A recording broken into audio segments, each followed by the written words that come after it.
One of the most important aspects to creating a great meal is using the freshest, locally sourced ingredients, and thankfully, WA produce is world class. Today I'm at IGA in Winthrop Gardens. They're a local family-owned business with a dedication to fresh produce. Down the back, there's a Catalano's fish markets. I'm gonna go down to meet owner Paul Catalano to find out a bit more.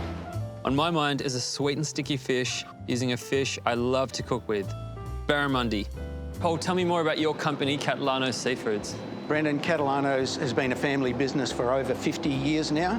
Awesome. And so we understand the seafood industry, and the business is growing. And nowadays we're starting to partner with IGA stores. We carry a full range, and that gives the opportunity to customers to really shop a West Australian product in particular amongst their normal grocery shopping. And I can see it's a very diverse and extensive range. Yeah, well, we source all the way from the Northern Territory all the way to Esperance. Whether it's prawns, whether it's fish, whether it's scallops, there's just a big range. All right, Paul, well, I'm excited to get cooking. I'm gonna grab some barramundi, do some more shopping, and get into the kitchen. You're gonna go for the barra, you're gonna love it. So before I get started on my sweet and sticky glazed barramundi, I'm gonna show you guys how to make a really simple, fragrant coconut rice. So the first step, I have some jasmine rice, 2 cups. I'm gonna put that straight into my rice cooker. In with that goes 2 cups of coconut milk.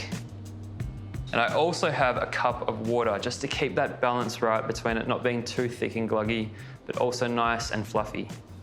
To season, I have a pinch of salt, and being a little cheeky here, but I've got some caster sugar just to bring out that flavor of the coconut milk. Next, I'm going to make my sweet and sticky glaze for my barramundi. So to get started, I have some minced garlic straight into my small saucepan.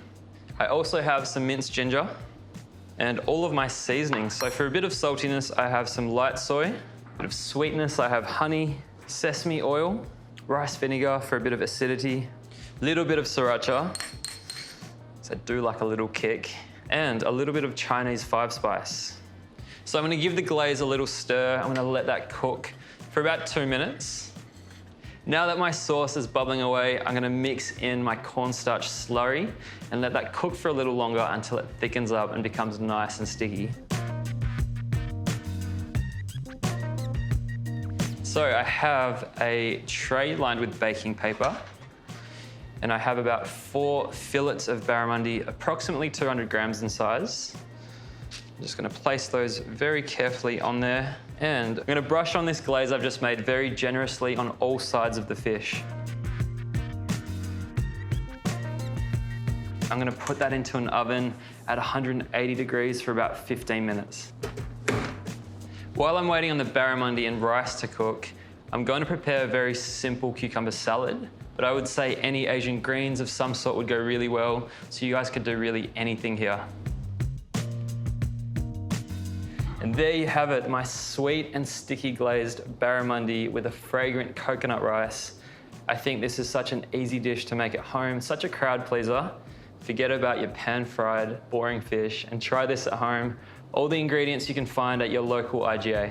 For this recipe, head to our website and look out for the Catalano's frozen barramundi fillets on special this week from Wednesday, 20th of April at your local WA IGA supermarket.